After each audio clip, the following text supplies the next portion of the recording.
All right, so we have 4 different perspectives here, and we're going to reflect a lot on what has been said so far, but I just wanted to just do one sweep when it comes to why this is so important. So Eric, from a corporate standpoint, why are these issues so important, and why are we even talking about this? You all have microphones, yeah? Yes. Can you hear me? So this is very interesting. I must say, to listen to all the free speeches, I get very inspired. I have 11 years now been working in the clean tech sector, and I've been seeing how to say the cooperation with Kristianstad and how the municipality to say how they invested and how they made those things happen, and also how we could develop our company. So to have on the horizon to see what is happening today, and to see what happens to 10 years, what have changed, and the mindset. I must say that you need to be very curious for the future, and it is very hard to predict. But what we see regarding the business case and the market-driven factors is things that it is happening. Yes, and that is what we as a company, we are on board, and we also see how we can, in the position to be here in Kristianstad, how we can work with it. Yeah, I look forward to digging into those 150 years of experience that Malmö has. Christina, a university, why should you even think about these things, and why is it so important? It's on, yeah. Well, my point of view is that science should support change. So if there's any fact or any science that we can work out that could support the change that needs to be done, that's our main focus. And we'll hear a little bit more about what your division at the Alnap is doing too. It's going to be exciting. And Christina, you're a strategic planner at the city of Helsingborg. Yes, I am. Is Helsingborg one of the reasons why we can put this region on the map, you think, in this area? Absolutely. I think we have very ambitious cities in South Sweden, and Kristianstad certainly is one of them. And then we have, of course, Helsingborg, where I come from, Malmö, Lund, and other cities. And we have been ambitious in this field in a lot of years already. And it's just the path that we are on. And we are going to be successful cities in the future. So that's why it's important. Good. Yvonne? Yeah, as a government, I would say it's the ground to be able to be a welfare state in the future. Without taking this responsibility now, we will not be able to be a welfare state. As a private person, it's about the future of my son. I don't have grandchildren yet, but otherwise I would say my grandchildren. But also to be solidaric worldwide. I have family all over the world, especially in the Middle East. And a sustainable society will be to be solidaric globally. So it has a lot of perspectives, but it's about having chances for the future. Now, a lot of the questions were addressed to you, so I'll let you just get out some of the thoughts that you've had and your reflections on what it was that we heard from Matthias and Lena. Yes, about policies and what's important, what is market-driven and what is policy-driven. I think it's both, and I do think that we have success stories in Sweden that has been because we have had good policies. For example, it is carbon taxation and a very policy-driven policy that have made that we have almost fossil-free heating sector in Sweden. We are very successful within water cleaning, and this is also because we have had procurement, investments made, also policy-driven. We have had, for example, we have 14% of our fossil, fordonsbränsle, what do you say? The fuel is bioenergy in Sweden, and this is also because we've had carbon taxation and we have had investments made that has been possible because of policies. So I wouldn't say that, a part of the Swedish success stories is because of policies. We have to be very, very aware that our policies are very much affected by European policies, much more than we perhaps thought when we became members in the European Union. And when I work with issues like with the package for circular economy in the European Union, or when I'm discussing how to have a functioning carbon taxation within Europe, because it's a dialogue that the government has very much at the moment, then, I mean, even factors like how do you look at bioenergy within a circular economy will affect us a lot. So, I mean, the policies made in Europe will affect both municipalities, but also nations very, very much more than I think that Sweden knew when we became members in the European Union. So we have to work a much more common. We have common goals in Sweden, I would say. I mean, we are a country with a history of taking environmental issues very high, and with an industry that has a very big interest that Sweden has good policies, because then they get market leading globally and get, you know, business ideas that will make them have export in the future. So, and it's also because Sweden have their history of relation to the nature, but also relation to wanting to have good life quality. And good life quality is clean water, is clean air, is to be environmentally friendly. So there's a lot of drivers. But I think policies are very important, and we have a lot of very crucial and important policies being drafted at the moment in Europe.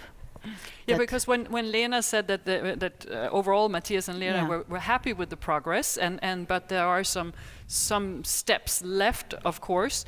But what would you say are some of the hurdles that we have to overcome to get that those last pieces, or get that ketchup effect that we're all looking for? I think we both need better policies in Europe, but also more policies nationally. And we have higher ambition, and we want to have a higher climate responsibility in Sweden nationally, and we have made some efforts in the government, but we need more. I do think that we have to rethink what was successful in the 90s and do a little bit more of that again.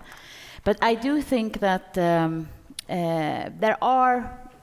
we have threats in the future. I mean, I don't like to see them, but you have to see them to be able to deal with them. And for example, within Europe, you can see that countries like Poland and other countries are very negative towards the European policies.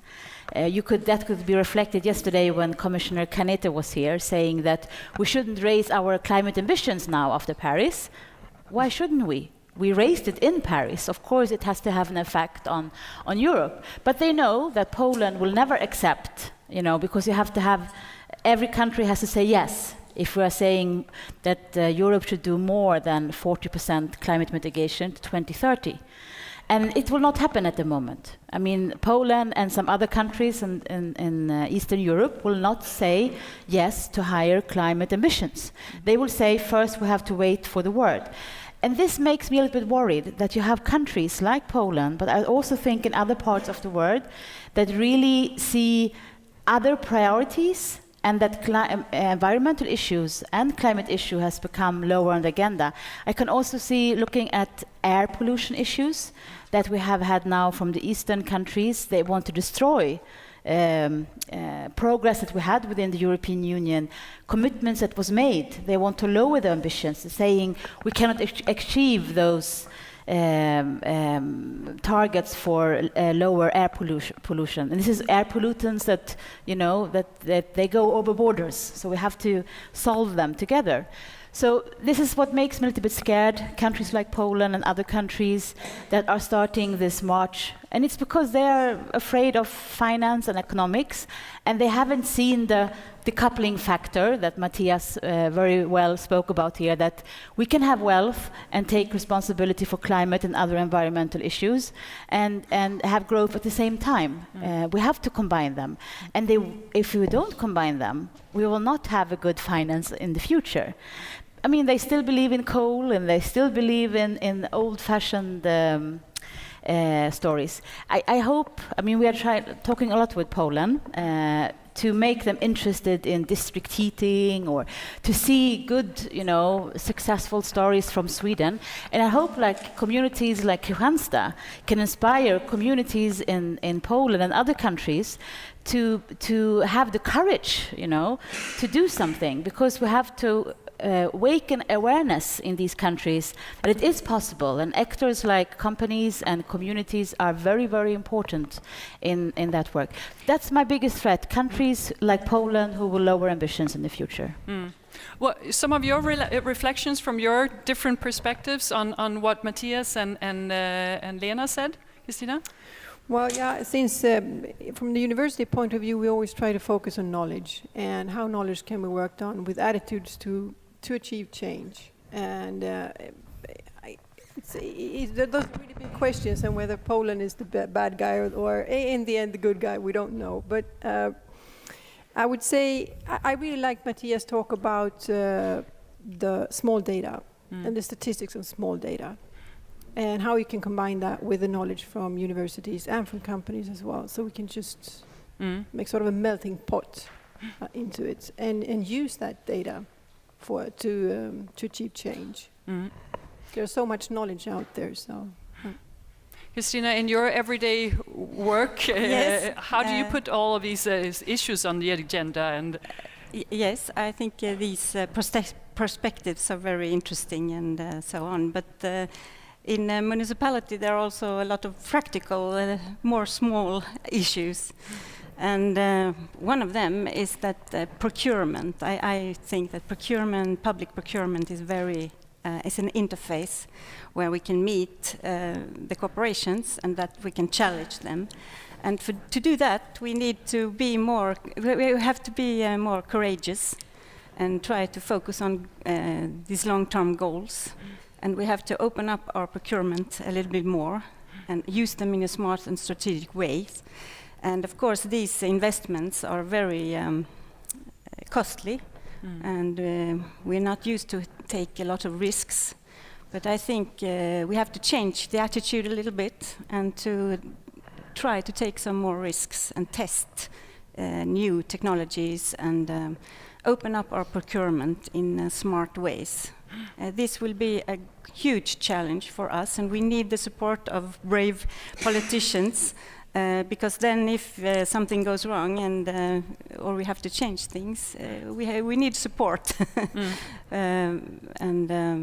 But we have to be a little bit more brave, I think. And my vision is that the whole Greater Copenhagen area in the future will be beaming of interesting procurements, challenges, test labs, showrooms to show the world interesting new solutions. And this, I think, is a great vision for South Sweden and Denmark too.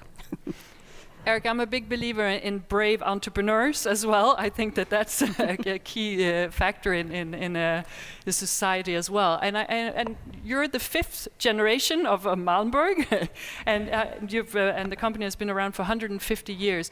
How have you stayed in the game, and how have you had to adjust in that process in order to really meet all of these challenges that we're facing now? One of the first thing is if we look back not 150 years, if we're looking back the last 10 years, you could say that we had on the topic we speak in Sweden, we have a transportation problem. That is what was highlighted today. And if we go outside Sweden, it is not transportation that is the main problem. They speak about heat and power production of the CO2. And of course, yes, to shift the mindset to say that in Sweden we speak about transportation. We want to, we find rules and we want to make it market driven, that the buses, the taxis, etc. goes on renewable fuels. When I went over with that aspect to Germany, for example, they looked at me and said, this is not the topic here. So we don't have a European agenda. And the awareness of that one, you need as an entrepreneur to understand. Because when we go to UK, we know that 95% of the heat production is from natural gas. So 95% of the homes has natural gas, and of course that makes for us it interesting. But then to speak about transportation, it will come. But we are in different phases around Europe. So what we have done is that we have developed things together with the municipalities and the public tenders. And we work hard to get invention and new ideas, technologies, and we would like to. We speak about pharmaceutical. We will hear it today as well. In the water, we see the fishes are dying and so on. But we know that there is other countries than Sweden, Switzerland, who has already started, and they have put a regulation that 80% reduction of pharmaceuticals from sewage treatment plants. That's a regulation. So they are already adopted that, and we are at the moment in Sweden working now 1 or 2 more years to see and evaluate technologies. But we can see that there are countries in Europe, Switzerland, Germany, and then Sweden, that we can find a good balance where we can see also in the procurement sector that they want to do invention, new technology. But for us in the Urban Magma case for here, is that our home market is Sweden.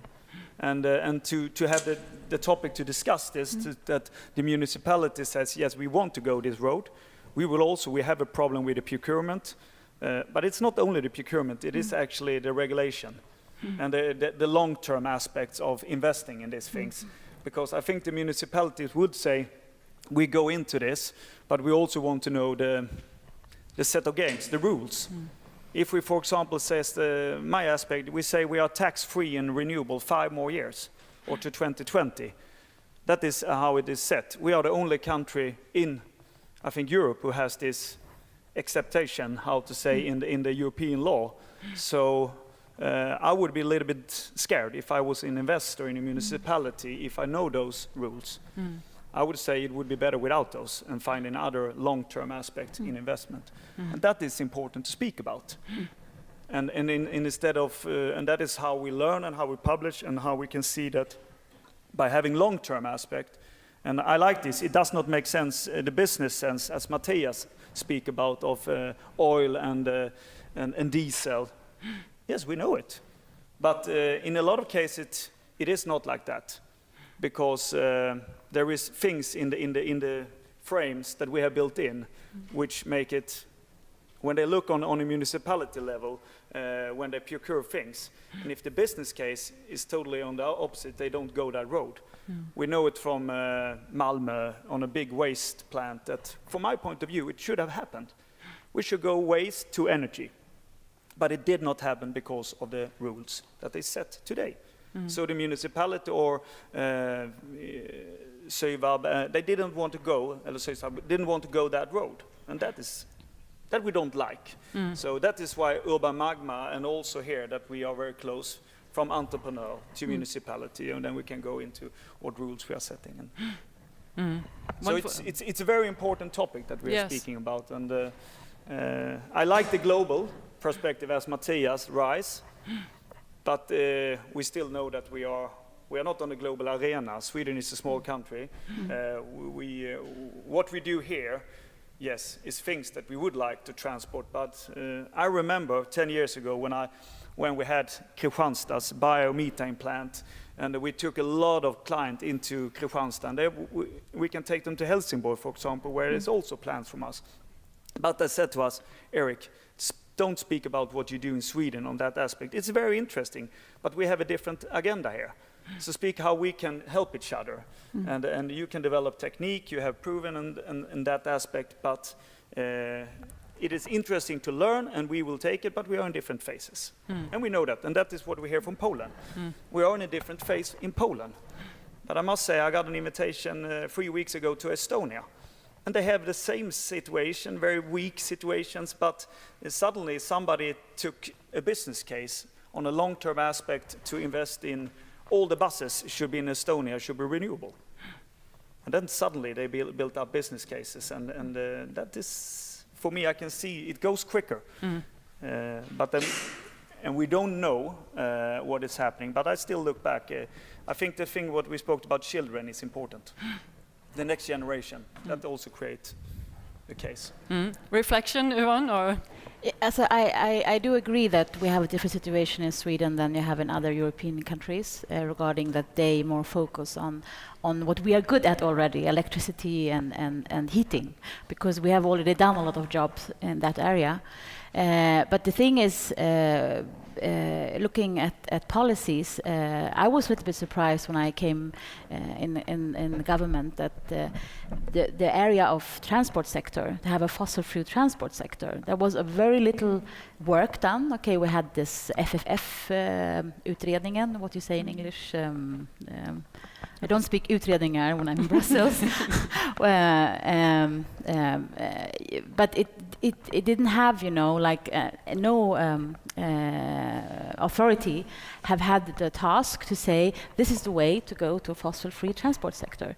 Now we gave the task to the energy authority, STEM, so they now have a task together with other authorities to make a plan for the transition to a fossil-free transport sector, and to have an idea on policy making on different level, on European level, on national level, on community level, because we need better regulations.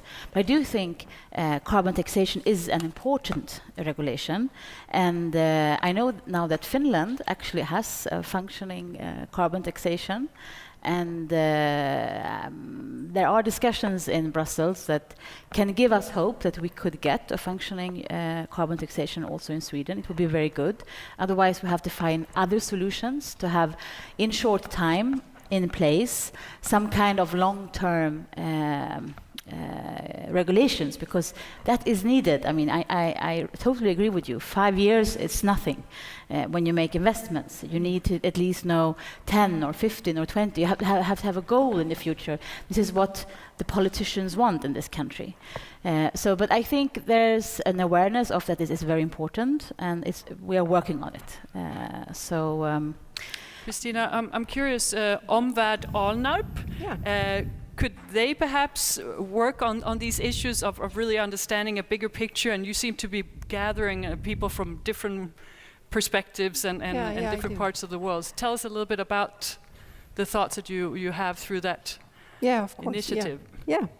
Yeah, we do have platforms focusing on different branches like agriculture, forestry, and horticulture, landscaping, city planning. And of course, we try to focus on the assets, as Lena talked about, the forest, sea, land, all those sun solutions. And when we put people together, we try to focus on the need of the companies, the need of the municipality, and the need of the politicians. So it's tricky, and everyone is fighting to get their voice heard, but usually we get really good projects going. Yeah. And that could sort of teach us into the situations that Eric is talking about, that we need to speak the same language and aim for the win-win situation, and not just get stuck in our own goals in the whole aspect. I'm also thinking, Eric mentioned too that the whole work with the municipal, how important that is. Yes. And Christina, you represent Helsingborg in a lot of situations where there are collaborations like that. Yes. What does it look like when it really works? Oh, well, I can tell you, we build, you know about Kiruna in northern Sweden. It's a big hype because they're moving a whole city. There's a lot of research done. I think it's 25,000 people. Well, we are building a part of our town new in Helsingborg, and it's 6,000 apartments for people, so it will be 10,000 people. And in Lund it's the same thing, Malmö of course. So when we build a new part of our city, it's like moving a whole city. It's a new thing. And in our case, we are trying to do a totally new sewage system and energy system and waste system, for instance. And we are bringing in the researchers, and we are building a test lab now.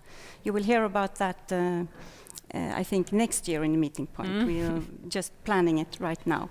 And there we will let in the researchers and the corporations to do research and experiment in our new town, in our new test lab. And this is quite interesting, I think. It's one example. So there is bring a all lot. the right players to the table and Yes. be able to really think through it before Yes, you... and maybe we are complaining about the European level, but I think there are also a lot of new tools, for instance, in procurement. And we should look at the good example and try them, even if it's not makes economical sense right now.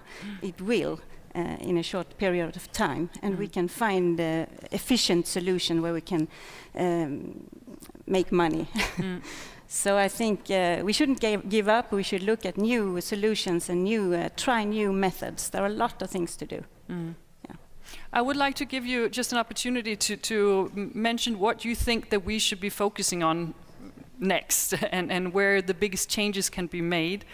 And Eric, yeah. Does that sound like a good question to wrap it up with? Where should we put our efforts? In Urban Magma case, or to really create the solutions, and maybe from a southern Sweden perspective, and from your day-to-day life, which is a good start to be able to affect the rest of the world. How do we create an impact with the initiative that you've taken, and how can you, as a company, be part of the solution moving forward? So we believe in pure energy and clean water. So that is the first aspect that we have put. We are recruiting people to our company by seeing that they want to work in that. How to say? They see that as a very attractive place to be.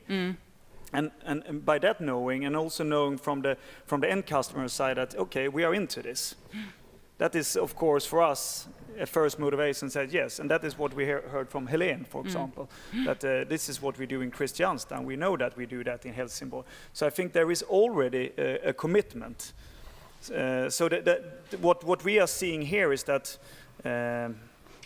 how can we continue the next 10 years and the next 150 years, of course, and what will happen? That is very hard to predict. But how can we get more people to point. think like you? Sorry?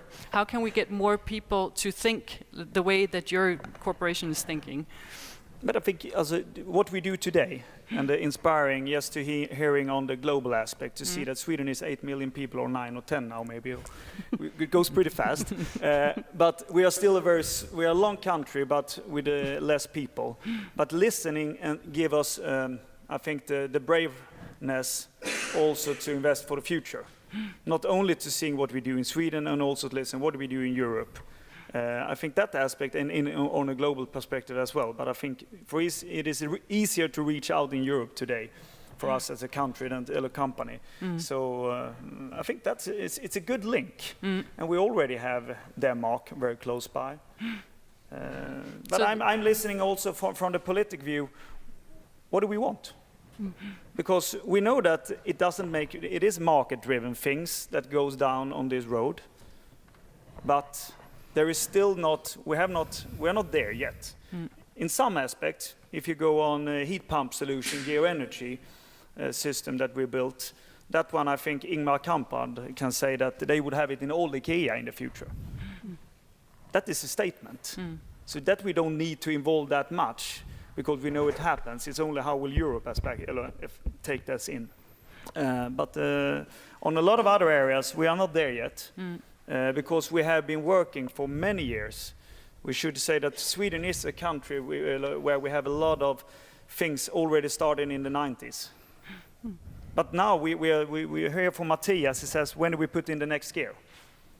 And I think that is what we are waiting for. When do we put in the next year? It doesn't need to go 110 kilometers an hour that fast, but we need to know the direction a little bit. That, okay, on the political arena, I would like to see, are we in there for the long term? And if we are in there for the long term, let's discuss how we come to the long term. It does not mean a lot of support money, because that we have already heard is not needed, but it needs that we dare to go that road. And that we see that Lena speaks about the pension money, where does it go? That is also interesting to hear. She knows something that we do not know. And if we are aware that the pension money goes down on the road to invest in clean tech, that make us maybe more comfortable, hopefully, when we're standing here. But I have seen that the last 10 years, that this has been the way. But a lot of money did not come from Sweden, it came from US, because they were in a different scenario. Now I think the money stays in the US. And that's also something to be aware of. So it seems that there are lots of discussions that we can continue, and tomorrow we will have a chance to dig into these questions a little bit more during the workshops and everything, and I'm assuming that at least Malmö will be here represented throughout these 2 days. So, but just Christina, if you could have your wish, well, and to the wonderful question of what do we want? What do you want? Yeah, you were asking what we see in the future, and I think we have just passed it's the third or the fourth environmental program in its 8 years long for Helsingborg, and we are linking now health and environmental issues in the same program, and this and life quality. So I think that's life quality, health and environmental issues on the same strategy. And I think that's the way forward also for the next 10 or 20 years, maybe longer, hopefully longer. That's a new thing or a good thing, I think. And also, of course, digitalization and the Internet of Things, small data. We are working a lot with that in Helsingborg, and that's, of course, also the future. And Christina? Science, use it. There's so much science out there, it's just unbelievable. And and we need to package it better, make synthesis out of it. And you can see both in Matthias and in Lena's case, there's a lot of statistics. So there's already using science, and they can use it even more to make it even more powerful for change. Wonderful. And one last comment from Yvonne. Yeah.